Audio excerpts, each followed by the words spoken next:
Hey guys, still here and welcome back to Ye Old Nuclear Winter. It is a 1v1 ranked game, and as you can see, I plummeted all the way back down to Corporal.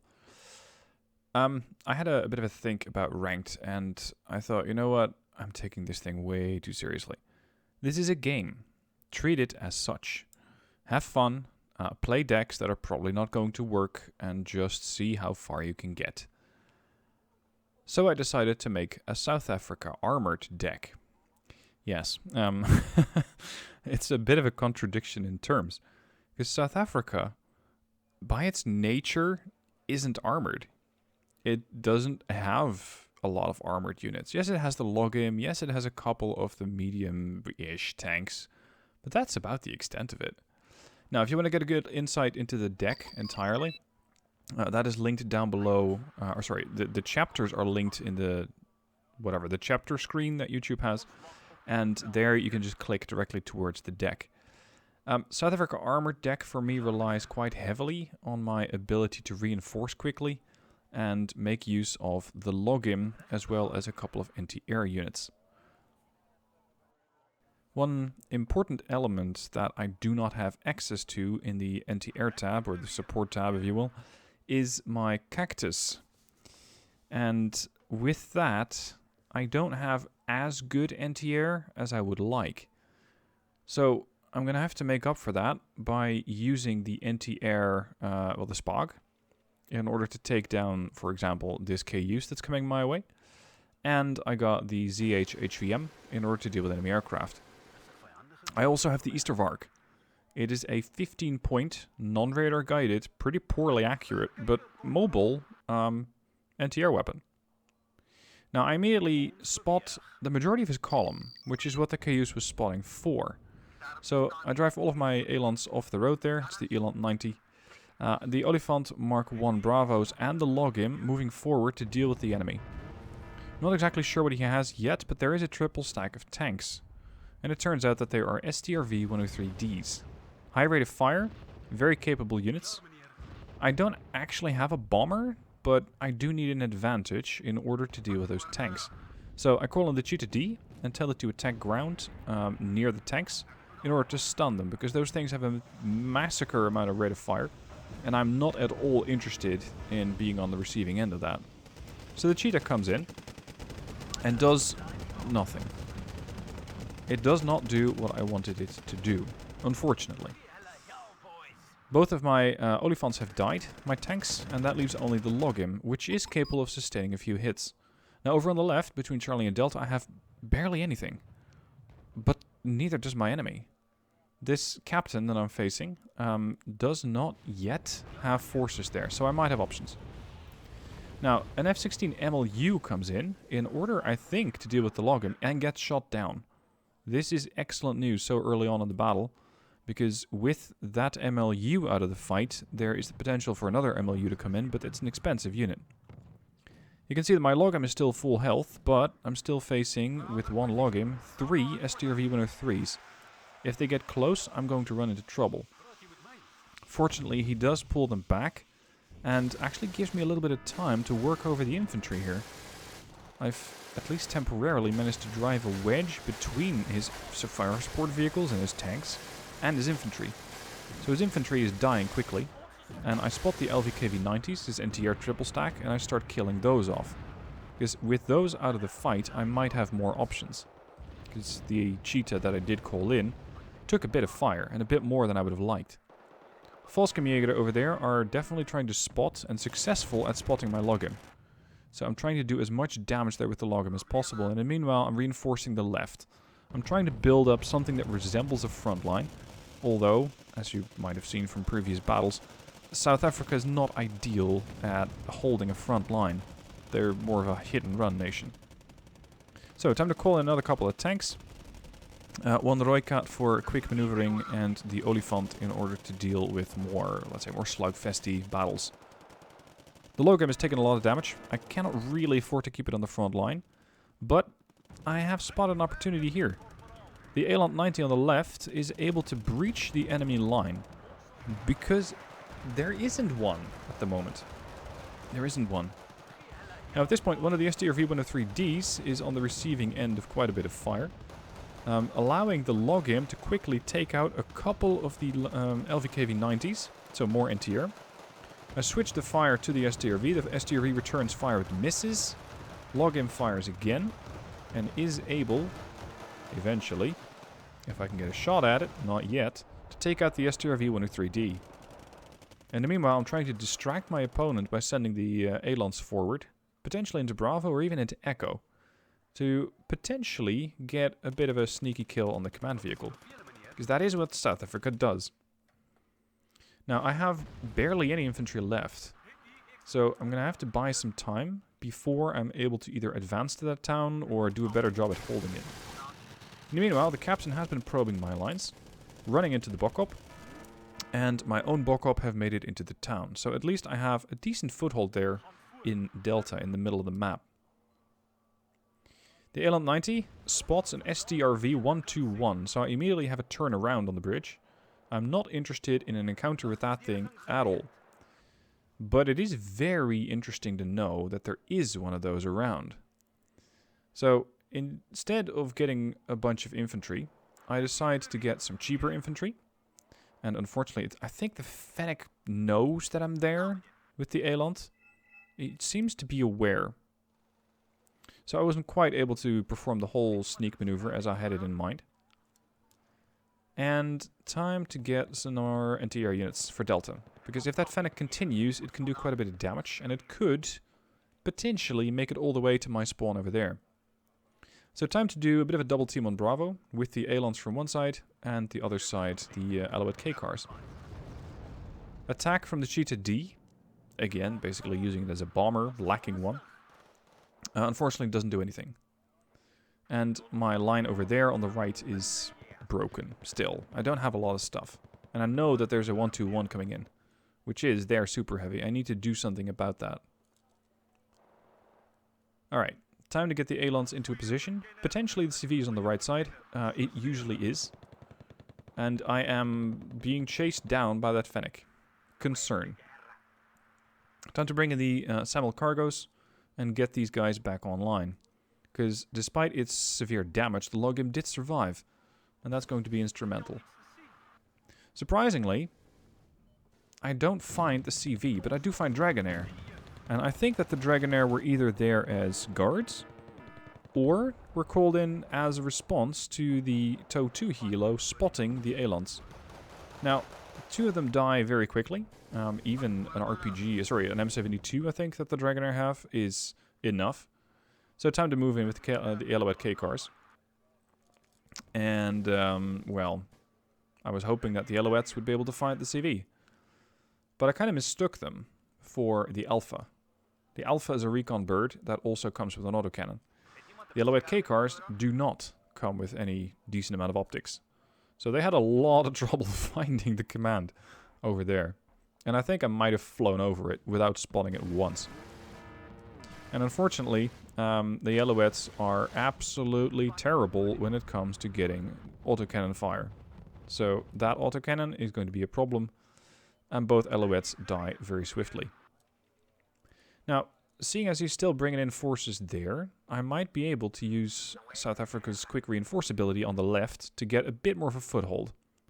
And at the same time, reinforcing my line with more of the UNITA. Also bringing in an XH-1 Alpha, that's the actual armed reconnaissance helicopter, as opposed to the autocannon helicopter that's not optical. And I spot another KUs. So time to use the ZA-35 to shoot it down. A mistake that I made there is going with these anti-air weapon systems and keeping them on. Because he was relying quite heavily, it seemed, on aircraft.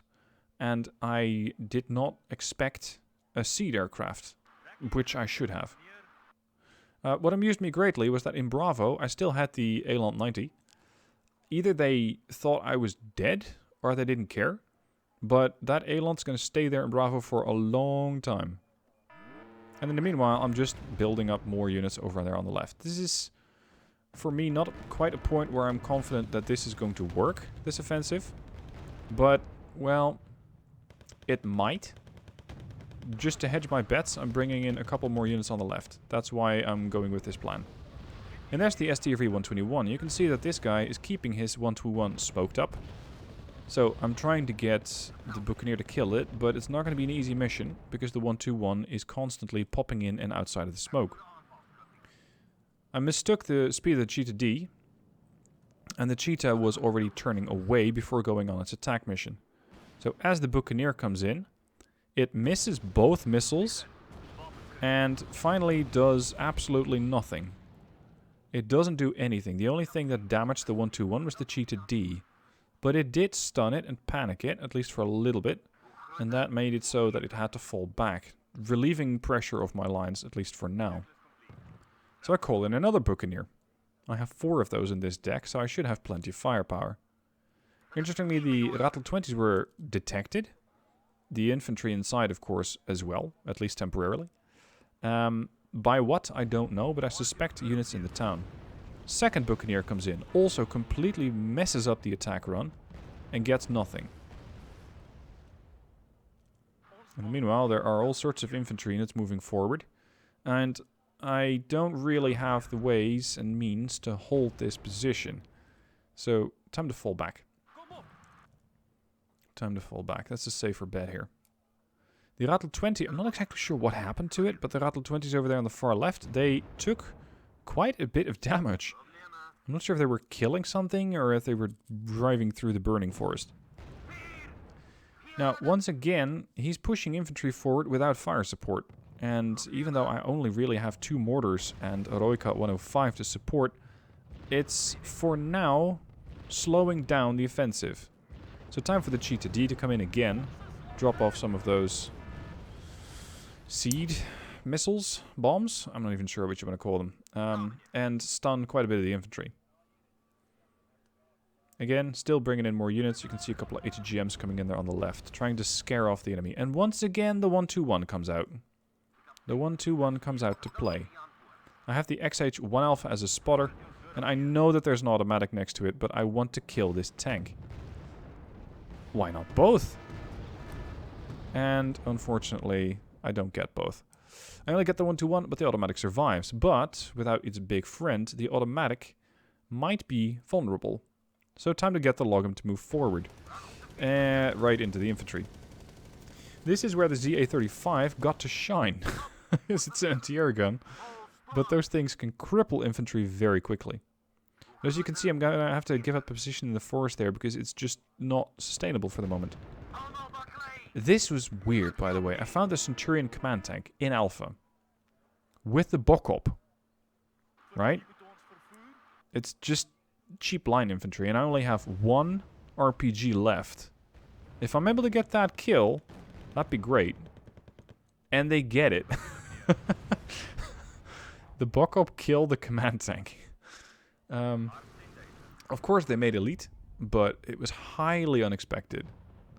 So I think, you know what, I might be able to push in there, but what I did not see there, and I see it now, is the LVKV-90, which doubles as a bit of an autocannon. In the meanwhile, over on the far right, the Dragonair have been detected. Time to offload the Bokop, use them as a bit of a shield, and then push in with the infantry. Oh, sorry, support with the fire support units, so the Bokops. No, damn it, the Rattle-20s. Time to buy a CV. He's been buying a CV. Safest position for me is Charlie, especially since India is under pressure. And I want to make sure that I can first secure it before deciding that I want to try and get a CV in there. A couple of Storm Engineers still spotted. Still in contact with the full squad of Bokop. And the full squad of Bokop are quickly not so full of a squad of Bokop because those Engineers hurt a lot. So immediately putting on the pressure by the mortars, which are at this point awfully close to the front line.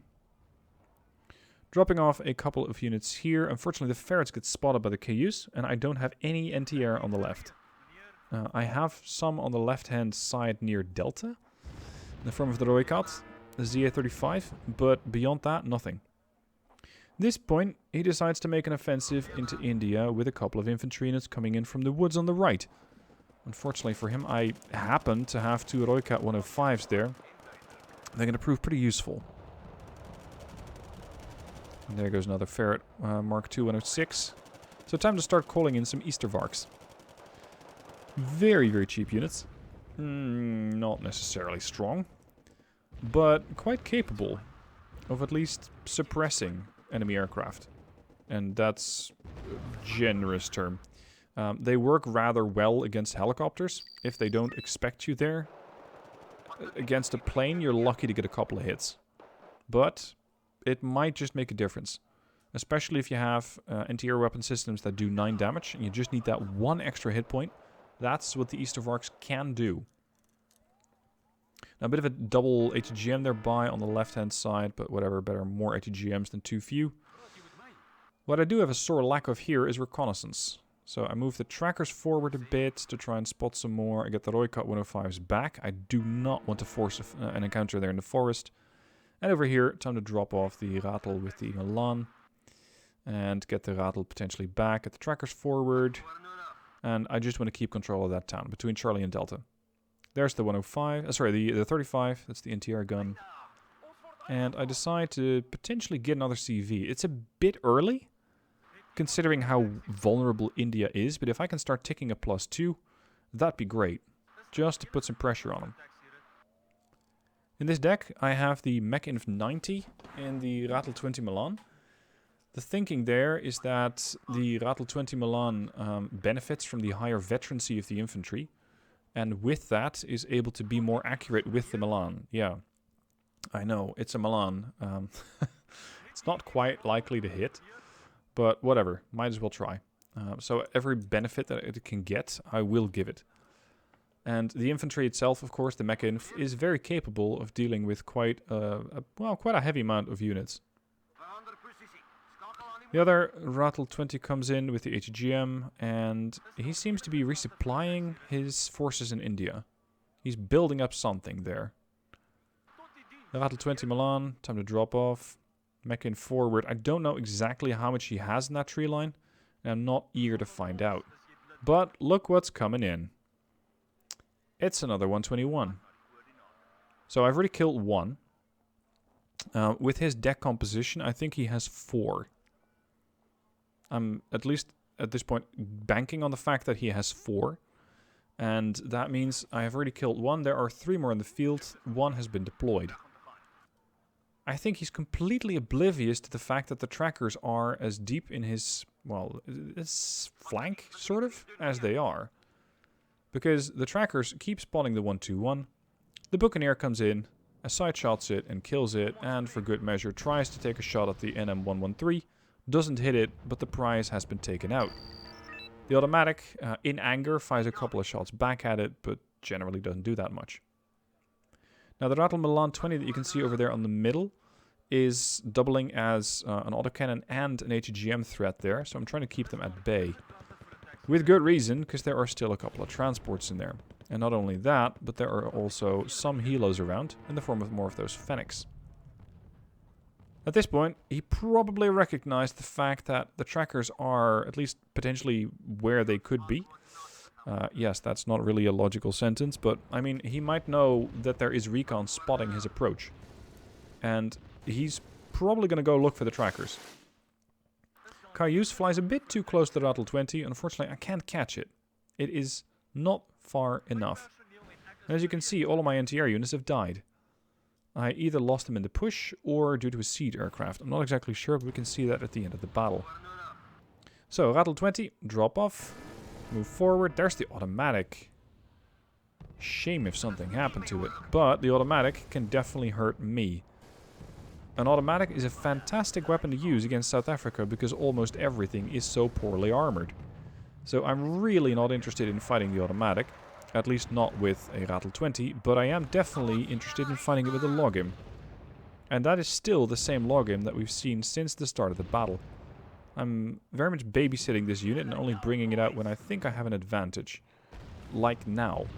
Because his 121 died, and even though there is an STRV 103, it's not as deadly. Now the Puff comes in, once again trying to look for NTR. This time around I don't have it. So there's nothing for him to kill. The The STRV engaging the login, and unfortunately the Bockup are also on the receiving end, and that's when the trackers get detected by an M41A1 DK. Sorry, not a DK, just a recon. One Eastervark doing a little bit of damage against the Puff, but nothing really noteworthy. And it is doing, the Rattle 20 Milan over there, a little bit of damage to the transports, but unfortunately gets hit by the Fennec. Lacking anti-air, you can see that he's becoming a bit bolder with the Fennec Toe 2 and the Cayuse as a means of detecting stuff. There's the Puff again. It still can't find anything, but I'm still able to do a little bit of damage against it with the Eastervark. Still, it flew over, what, 3 times at this point? It's still circling, and I only did 3 points of hit points damage to it, so it's really not that deadly. At this point, slowly but steadily, I'm getting a bit of an advantage in points. I'm not doing as well on holding on to India, though. I mean, technically, yes. I'm still holding India. But the position is pretty weak. I don't have a lot. Now, time to call on a couple of Eastervarks there. And for some reason, I'm not sure why, the Puff is still circling. Does not fire a seed missile. It might be out. And does not find the Roycat ZA-35. So I think it was out of Shrike missiles. And that was very much the benefit of my anti-air. The Rattle 81s at this point, my mortars are basically the front line. The Logim has been pulled back because it needs repair and resupply. And time to try and hunt some stuff with the Roycats. As well as the Rattle ZT3A1, which is the HEGM vehicle. Time to call in some more units. And I called completely the wrong units as I call forth HEGM units. HEGM infantry. At a range that close to the enemy. Now, as the M41 was moving, I had the advantage with the Swift missiles from the HEGM launcher, but when it stopped, I didn't. So, time to try and get the HEGM vehicle out of there ASAP, and potentially hunt down the M41A1 with the Roycats. Fortunately, I don't exactly have perfect recon on it, and while I am able to take out the M41A1, I get a bit too hungry with my 2 Roycats over there. I start overextending. And this is just a big mistake, because that's 100 points that's rolling across the field there. And while it's great if I can intercept and break his lines of infantry as they keep flooding into that forest in front of me, it is potentially not worth the loss of both of these units. They are not moving without, or sorry, they're not moving with anti-air, they're not moving with recon, and they're looking down a tank which has a 15 round a minute rate of fire. So very, very quickly the STRV-103D takes it out. So, time to call in a couple more mech-inf with their Rattle 20 Milans. And in the meanwhile, once again, using the Rattle 81s to try and suppress the enemy. The Logim keeps getting repaired.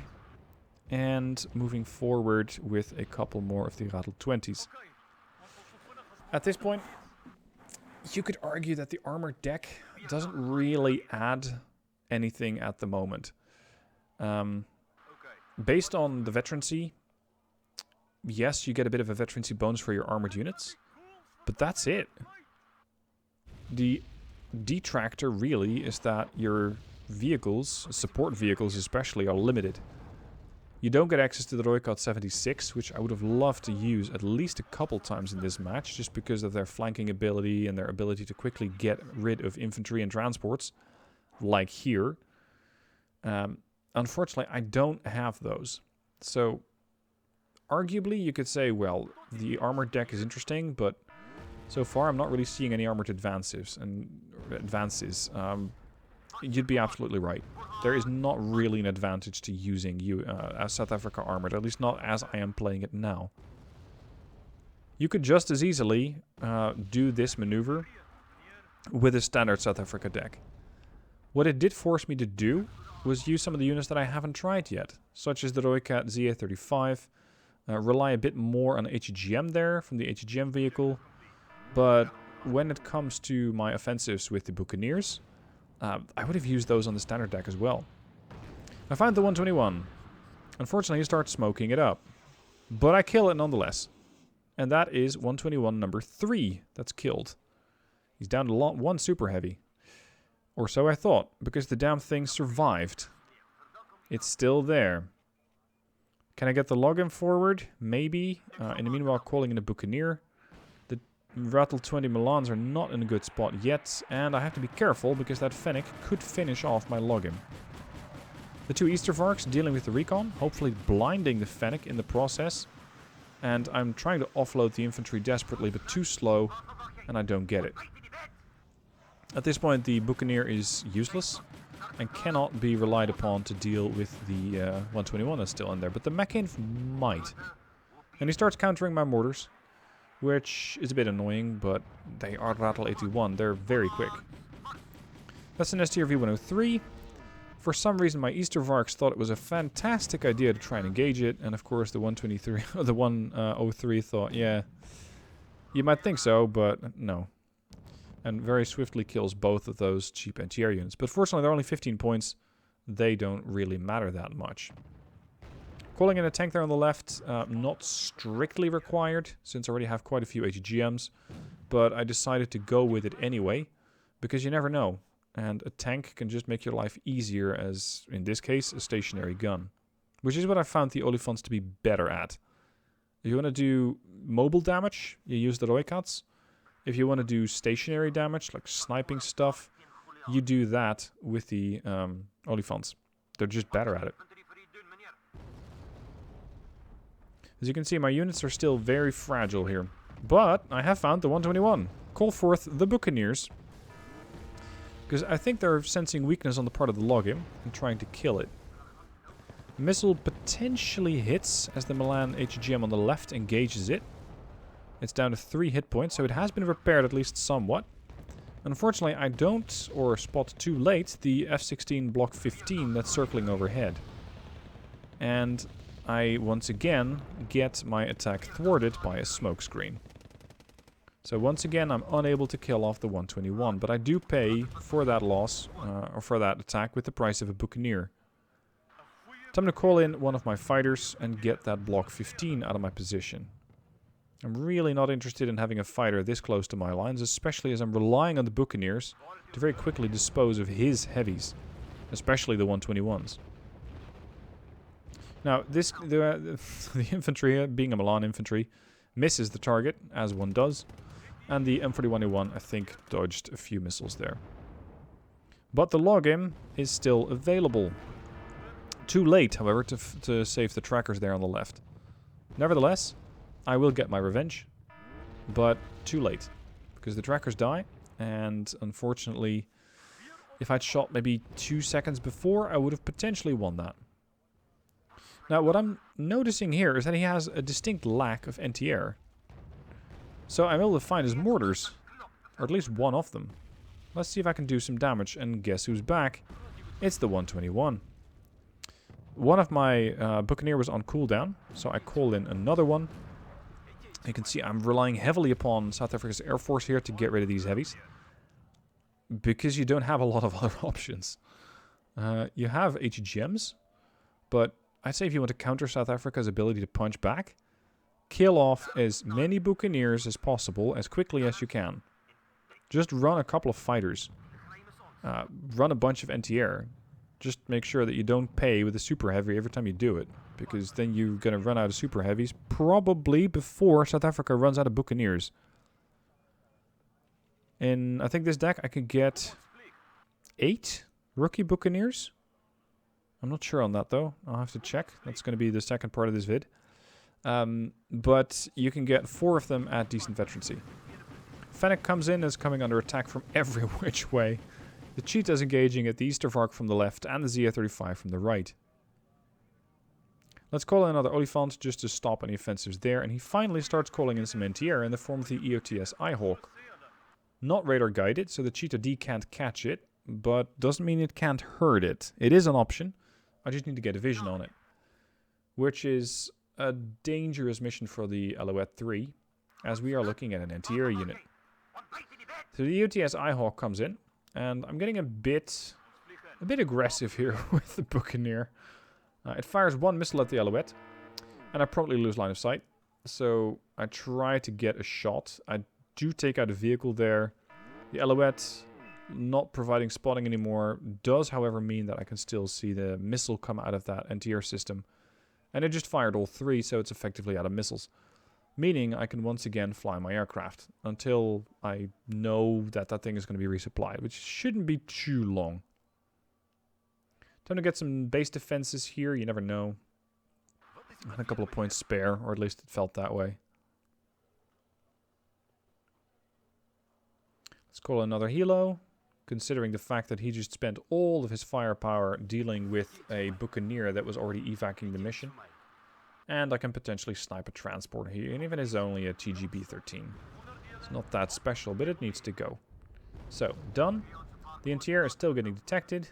Let's see if the mortars can catch it, and he's moving forward with a couple of Dragonair to try and capture those little tree lines between myself and his position. At this point, I've built up quite a lead. I have quite a nice lead. Even if it is only with a +1, I've been able to hold that +1 for a while, and it is only 10 minutes left in this match. Unfortunately, my anti-air dies, and here comes his air force. I notice it way too late, and the Block 15 immediately wipes out the buccaneer. I try to counter it with the cheetah. The cheetah, however, only has 2 long-range missiles, and considering he has both the Block 15 and 2 CF-104s, I am not going to dance with those aircraft. It's too dangerous. I was hoping I would kind of kite it over the Eastervark, but that didn't work out. So, unfortunately, at the moment, I don't have an answer yet to the Block 15. Eastervark's there, cannot do anything. I should have called in a ZA HVM to make sure that I got a couple more options to deal with his aircraft. But again, there was still the puff.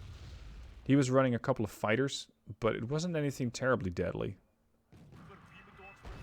It's not like he was constantly running bombers, for example. Elouets spots the Dragonair, gets a bit too close to the action, with the Dragonair already coming under a lot of fire. Dropping off the infantry, because I'm not sure exactly if I can survive that. There comes the puff again. I'm not sure why, but this time around I think I might have an opportunity to catch it. Eastervark's on the right, still doing a little bit of damage to it, like 1 point. And the cheetah easily takes out its prey. At this point, I have very, very little. I have a little bit of infantry. I have 4 supply trucks and 1 heavy tank. There's also an Elouet K-car.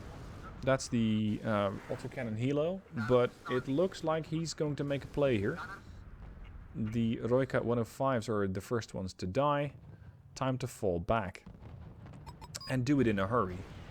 Because there's a lot of shit coming this way. There's another Block 15 in the air.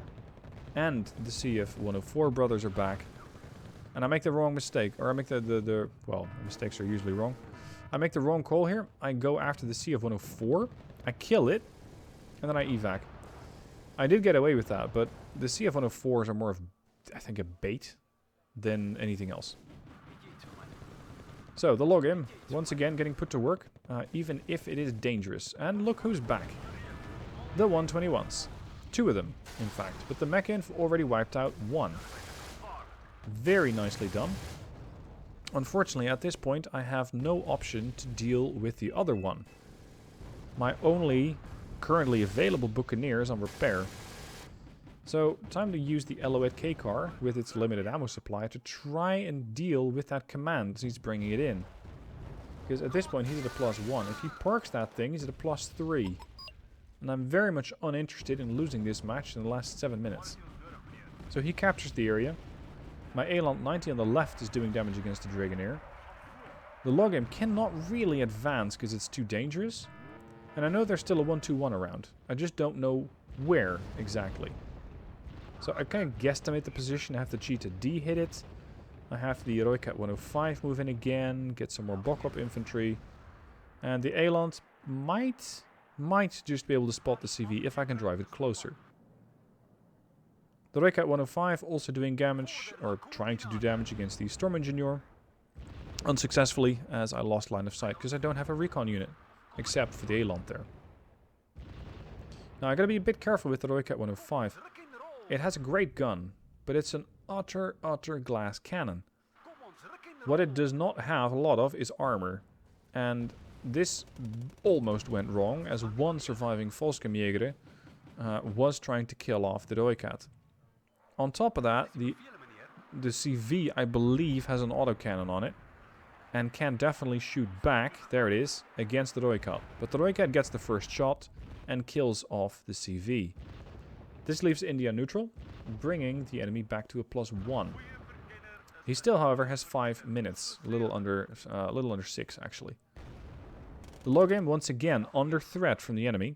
Time to pull it back again. And I believe that there is still the 121 somewhere in the woods in India. I don't believe that I've killed it yet. So I'm pulling both of my units back, trying to get another CV in, even though there could be a super heavy there. And just generally bombard the area with the weapon from the Cheetah D. Trying to get these guys a little bit further back. Get the mortars moving, because he started really aggressively countering my mortars. Which I think was a good move, because it was a unit that I used a lot. Also, during that brief zoom out, you can still see that my Eland is still alive in Bravo. All the way on the top of the map, that little Eland is still alive. Interestingly. A helo comes in. That's problematic, because I don't have any AA. So, as a desperate move, I'm trying to use the Rattle 20s before that Fennec Toe 2 can kill off my login. Because that's still the login from the start of the game, and unfortunately it dies. And shortly after, the Fennec launches again. This time against a Rattle, so the distraction worked. But the Roycat is very, very much at risk, and the Rattle, the command unit, is coming in. I have to get rid of this helo real quick before it's able to also take out my command vehicle. And guess who it is? Down the road, I believe, comes the 4th and last 121. At this point, I had kind of lost count, and in the replay, I'm still sort of losing count, but I can just about see the 121 as it is on the road.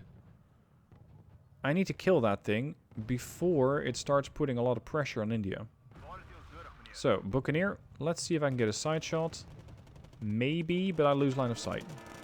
So instead, let's just try and not get too close to the Eyehawk and potentially do some damage. But I don't have a target. Cheetah D comes in. Generally tries to hit the position where the target might be, but I still don't know. Eloid Recon Bird comes in all the way over from the left. I was surprised, but apparently that was the shortest resupply route. And the Beta 90 that I had was still trying to do some damage against a recon unit. The 121 and the 105 are now locked in combat. My CV is dangerously close to getting killed off, so I'm smoking it up as long as I can. And it's, I think, a combination of the Buccaneer and the Beta 90, which seem to have finished off that tank. So, the Super Heavy's no more, but Jesus Christ, there's another one. Fine. I still have ATGMs, you have armor, let's do this. Unfortunately, I don't have that many more ATGMs, but I do have enough, I thought, until they all started missing the target. And finally I get a hit, forcing the 121 back into the tree line. The second one also hits the tank. I zoom in, but there's no corpse. The tank is still alive and I only have one missile left. I need to get this helo back and just preserve my resources as I have them. I'm still at +1 with 2 minutes and 20 to go. So at this point I should have it in the bag, but you never know. If he starts helo rushing, if he starts rushing any sort of large amounts of units or rushes my CVs, I could still very much lose this. So once again the Cheetah comes in, tries to sort of guesstimate where the 121 could be. I don't even check to see if I can get a kill, but I just move in. Just get the Rattles there, and in a beautiful moment they arrive as he's rushing more transports forward. Even though the conclusion is pretty much foregone at this point, because I've won, with about 2 minutes left to spare. Let's see if the Bokop can get another tank killed, although they have very little for support. I got the Volkskamjäger there locked down with the Rattle 20s. Very, very nicely done there by those guys. And there are also mortars. There's the 121 again. Still with the stabilization failure. So the Eloet can spot it. And the Alouette is going to be needed there. And the Buccaneer comes in again, taking out the last Super Heavy. Finally. I have the Bok-Up engage. I actually had to mismanage there because I had the weapon, the machine gun off. But nevertheless, I get a win. And a pretty good one at that. Considering I was all the way back to Corporal, I was very happy with this win because it gave me quite a few points and brought me back up. Initially, when I faced the Captain, I thought, that's never going to work. But it did. And it worked out rather well. The Roycats initially wiping out a couple of recon birds. Look at the login work, though. That's the login that got all the kills early on. And then survived for almost the entire game. Now, I was looking for the 121 kills here in the list. The Buccaneer there got a 121 killed. So that's number 2. There is... I think there was another Buccaneer that we just scrolled past. That took out a 121. And overall, I was able to get, there we go, 2 121s killed by that Buccaneer. He did a lot of work. Even though the enemy had quite a lot of fighters up. Surprisingly so. When it comes to losses, I couldn't really figure any specific unit that killed a lot of stuff. It was, well, maybe as a trend it was fast-firing stuff. Like 103Ds and the LVKV-90s and the automatic. Because South Africa is thin-skinned, doesn't do very well when under a lot of pressure from autocannons. That's the biggest weakness. Alright, let's have a look at the deck. Alright, deck review time. South Africa Armored gives you plus 20% availability for Logi, Recon, Tank, Infantry, etc. That's just from being South Africa. And then the Armored specialization gives you plus 2 XP for Tank. All units in Tank are cheaper and you get more slots for them. Effectively, as I played it, it is useless. Because I was effectively playing a South Africa General deck. Nevertheless, this is what my deck looked like. I had a few options less. Normally, I have no command infantry, for example, in the logistics tab. Sample 50s for dropping off supplies, a fob, a rattle BV, and a buffle. I decided not to go with the Olifant BV because it is so slow off-road. 45 kilometer off-road is just pretty terrible. Infantry tab, 14 B10 Unita, 17 Bok-Up in the Rattle 20. This is mostly my cannon fodder, and I tend to go through quite a lot of them. The Mech-Inf 90, both of them in the Rattle 20 Milan. This is, it's removing options, but it's streamlining decision making. And by that, I mean, I don't have to worry about, am I going to call in the Mech-Inf 90 in the Rattle 20 Milan, or in the Rattle 60, or the Rattle 90 when I'm in battle.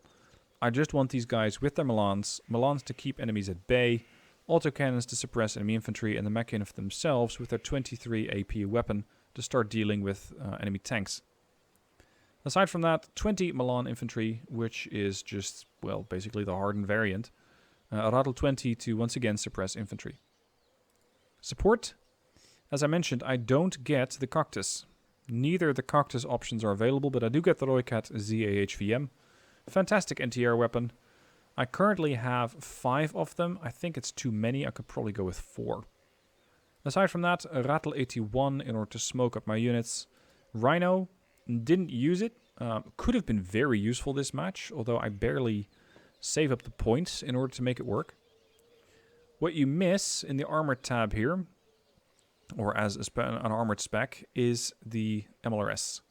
You get none of the MLRS options, which means that in order to stun larger areas, you're just going to have to bring more Rattle 81s or potentially swap out one of your infantries in the Rattle 60, which is the mortar carrier.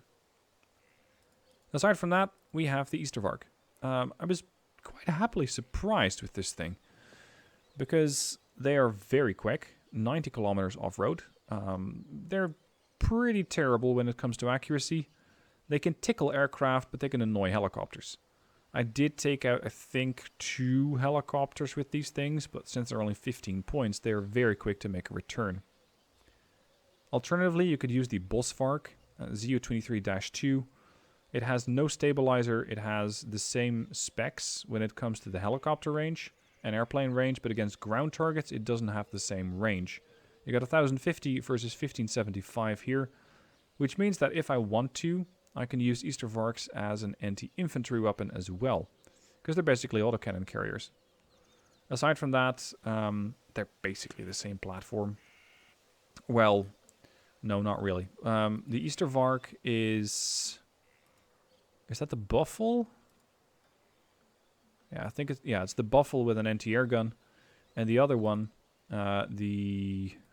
Where are you? The Bosvark is a different transport. It's just a different truck. But when it comes to their off-road stats, they are very comparable. 90 kilometers off-road, 1,000 kilometer range versus 900. I think you're really not going to notice it that much. Interestingly, the Bosvark is a prototype. Yes, it has a higher suppression value. I'll give you that. That could be a benefit that you have. Tanks, which is where you'd expect most of the armored units to be. Yeah. Not in South Africa, you're not. Oh, sorry, you do get the Roycat 76. My bad. Earlier in the video, I said that you don't get that. No, you do. I just don't have them. Let's change that right away. I do have the login. I got the Olifant 1B Optimum, the Olifant 1B, and the Roycat 105. I believe I had 2 of these in the initial push, but I'm not exactly sure. As I mentioned, when you compare the Olifant with the Roycats are great hunters on the move. 60% stabilized. The Olifant Mark 1B, well, the entire Olifant line, don't have it move and fire, because you only get 35% accuracy. The guns are very comparable. 16 AP, 17 AP, 8 RPM, 10 RPM. But of course, whereas the Roycat is a hunter and has very little armor, the Olifant Mark 1B has more than 3 times the frontal armor of the Roycat 105. Considering this, I'm going to remove these and get some of these, because they are decent at providing fire support. Especially when you're facing transports out in the open, they can wipe them out pretty quick. And I don't get access to the 76 Recon variant in the Recon tab. So for that, I have the XH1 Alpha, the Alouette, trackers, and 20 Eland 90s. That's a lot of these little things, but I found them to be pretty useful. They can go and hunt. They're off-roaders. They're pretty sneaky. Their armor is non-existent. And when they are sitting still, they get a pretty decent accuracy. You could go with the Eland 90 NTAC, but that NTAC missile is atrocious and will probably only give you a position away without getting any kind of return. I might swap out one of the helos, because I got 14 reconnaissance birds. That's a lot. I could go with another tracker squad. Maybe in the Buffle, but I'm still testing it. Vehicles, I get, and this is something you can adjust, definitely. I got the Rattled ZT3 or A1. Swift missile, mostly to scare off vehicles, because it has that 70% accuracy and 20 AP, so it can deal with quite a few vehicles in one shot. And those that have 20 frontal armor or more, at least are going to see an HEGM coming their way, which is generally not a pleasant sight. Then I got the Ferret Mark IIs. I'm still not great at using them. I know Blitzwar loves them, but I, for one, I don't really know how to deploy them, other than potentially in ambush positions. As an offensive weapon, I haven't had a lot of luck with them, because they don't have a stabilizer. And that's something I do like to have on a unit that goes in the offensive, otherwise you're going to have to stop and shoot, which means that you're more fragile. If you want to, you can remove these, and get another 5 points to get another aircraft. Or more tanks, but, well, I think 42 units, especially for a ranked deck, is not that useful. Considering that I'm still practicing with these, I'm going to keep them in the deck. You could also get yourself the Rattle 90, but I can't really defend buying these. I don't really know when to deploy them. I haven't found a good role for them. Because your rate of fire is not that great. It's just 7. They could potentially be an even cheaper Roycat 76, I guess, to deal with enemy infantry, but you're going to have to stop. I don't like that. Yes, they're quick off-roaders, but you're going to have to stop in order to get that shot off. They don't have a stabilizer at all, but they do have a higher HE value, so you're going to chew through the infantry faster. You know what? I'll add them to the deck. If I find that I don't use them, I'll probably just delete them. Helos, not a lot of options. You get 2 cards of Illuit K-Cars, which are these funky little things. Just an Illuit with a GA1 autocannon on it, and the other option is the Beta 90. Unfortunately, not the Royvalk, not the HGM Helo, and not the, I think it's the Beta 70, which has more snabs and air-to-air missiles. And then air, I called in basically all the units that I had. The Buccaneers, which you can get at Rookie or at Veteran. Don't let the 35% accuracy fool you, because the closer these boys get, the more accurate they become. And they get 4 missiles. So the missile that you launch, at least that's my understanding of it, as it's still guided, gains from the accuracy bonus that you get the closer that you get. So you fire a missile from the aircraft's still pointing its nose towards the target, still guiding the missile. The closer that you get, the more likely you are to hit it. And the more likely that you are to already have dropped a second AS-30, or potentially a third. So you can potentially get quite a few kills with these things, as I have in this mission. Cheetah C. I picked the Cheetah C over the over the Carver. Carver you can get 2 at Hardened. Cheetah C you can get 2 at Veteran, I think. Cheetah C. Yes, 2 Veterans, which I found to be more beneficial to accuracy because they both have the exact same weapon loadout. 2 long-range darters, 2 short-range darters, and the only difference is a little bit less ECM. You're sacrificing 10% and you're sacrificing 30 seconds of time over target. But when I call in a cheetah, I usually use it to hunt something. So, wow, the time over target isn't that critical. I don't use it as a patrol fighter. I could, potentially. And then the Cheetah D, the Barb. It's that weird missile. Yes, it is a suppression of enemy air defenses weapon. It can do that. Would it have killed the automatic, though? I don't think so. 10 HE? Probably not enough to kill an automatic. But since you can attack ground, you can do quite a bit of damage against infantry and suppress tanks and other heavily armored vehicles. If you do decide to go the route of not bringing the ferret and the rattle or just cleaning up the vehicle tab entirely, you could get some other interesting options, such as potentially the Rock Eye. Could be useful to deal with more tanks, although you already have all of these Buccaneers. You've got the Cheetah E as a carpet bomber, and the Cheetah D2 as a precision bomber with the Griffin.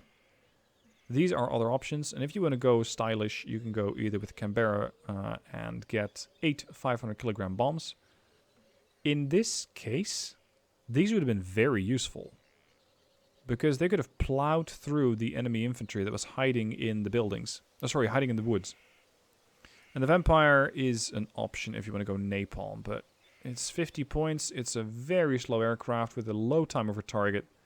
It just drops napalm and probably doesn't come home. I probably won't use this one. Anyway, the deck code can be found down below in the description in case you want to use it, play with it, adjust it for yourself, and, well, let me know what your feedback is. Hope you guys enjoyed the video. Thank you for watching. It's been a long one. I hope you made it to the end. If so, grab yourself a cookie because you earned it. Thank you for watching. I hope you enjoyed, and I'll see you soon for more videos.